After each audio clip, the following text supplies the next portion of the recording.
بسم الله الرحمن الرحيم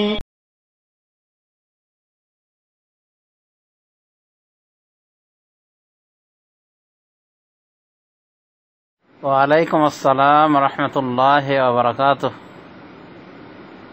ছোট ভাই আব্দুল কুদ্দুস, আপনার প্রশ্ন শুনলাম। আপনি বলেছেন যে 3 রাকাত মাগরিবের আপনি নামাজ পড়েছেন দ্বিতীয় জামাতে, এবং এ সময় একটা ঘটনা ঘটেছে যে এক লোক সে পরে এসে দেখে যে পিছনের কাতার আছে কিন্তু ঢোকার ক্যাপাসিটি নাই।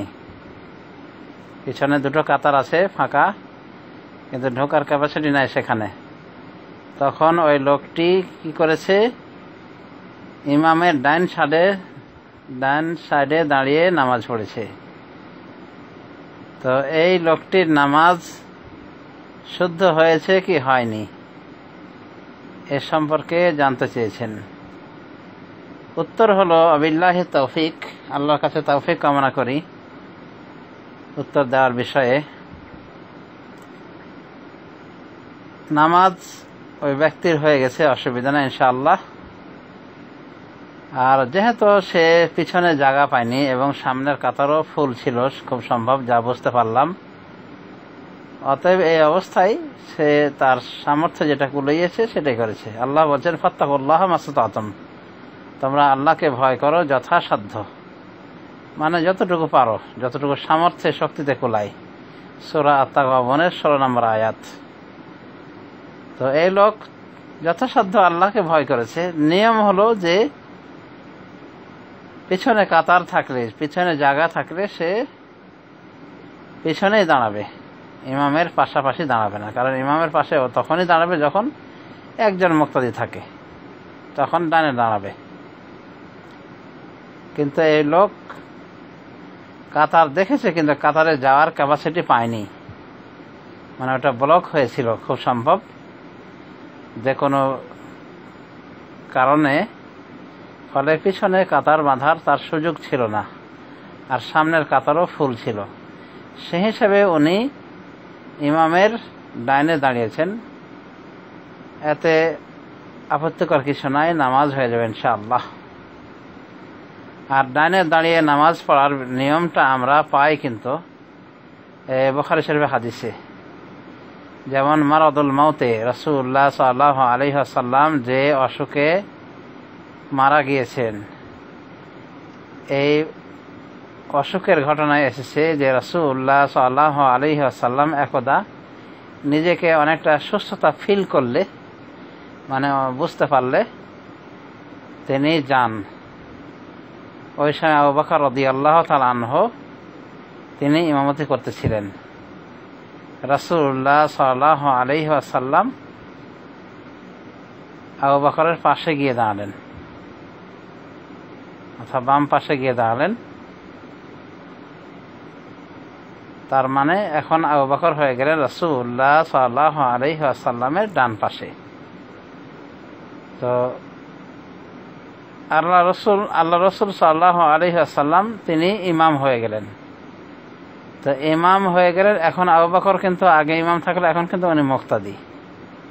তো উনি কিন্তু ওখানেই অবস্থান নিয়েছিলেন, ওখানেই ছিলেন, এবং রাসূলুল্লাহ সাল্লাল্লাহু আলাইহি ওয়াসাল্লামের তাকবীরগুলি পৌঁছাতেন মুসল্লিদেরকে।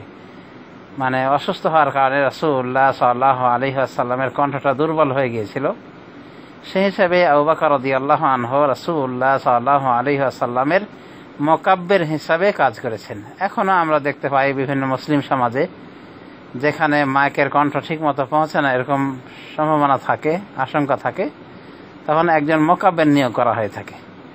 মানে জোরে করে তাকবীর দিবে, তাকবীরগুলি জোরে করে পড়বে, অনুভাবে সামি আল্লাহু লিমান হামিদা বা সামি আল্লাহু লিমান হামিদার জবাবে রব্বানা লাকাল হামদ একটু জোরে করে পড়বে।